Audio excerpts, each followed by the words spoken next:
Forgiveness without limits. Matthew chapter 18 verse 21 to 22. Then Peter came to Jesus and asked, "Lord, how many times shall I forgive my brother or sister who sins against me? Up to 7 times?" Jesus answered, "I tell you, not 7 times, but 77 times." In Matthew chapter 18 verses 15 to 35, Jesus teaches about how to handle conflicts between believers and the importance of forgiveness.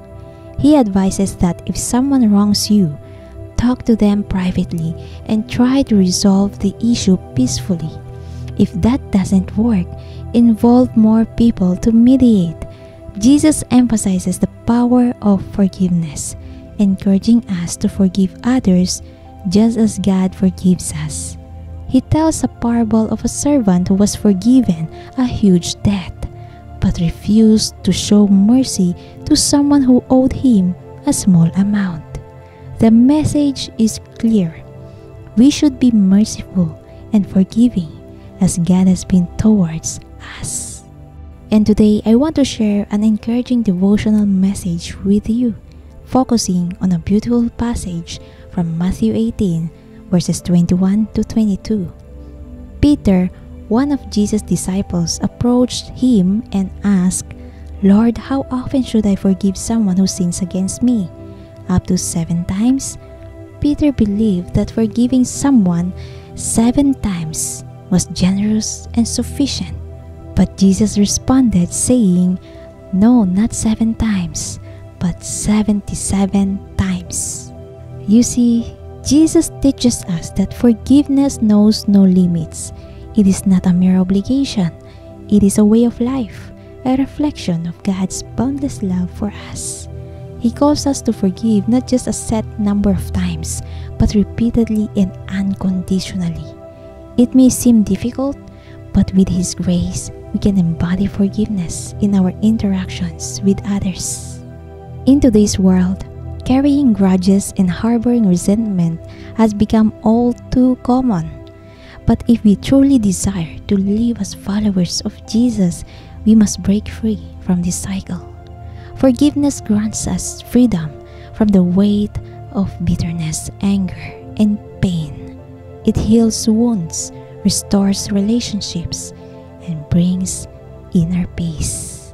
Remember, forgiveness does not mean condoning or excusing the wrongdoing. It does not mean forgetting or pretending that nothing happened. Instead, forgiveness is a choice we make to release the negative emotions tied to the offense and to let go of the desire for revenge.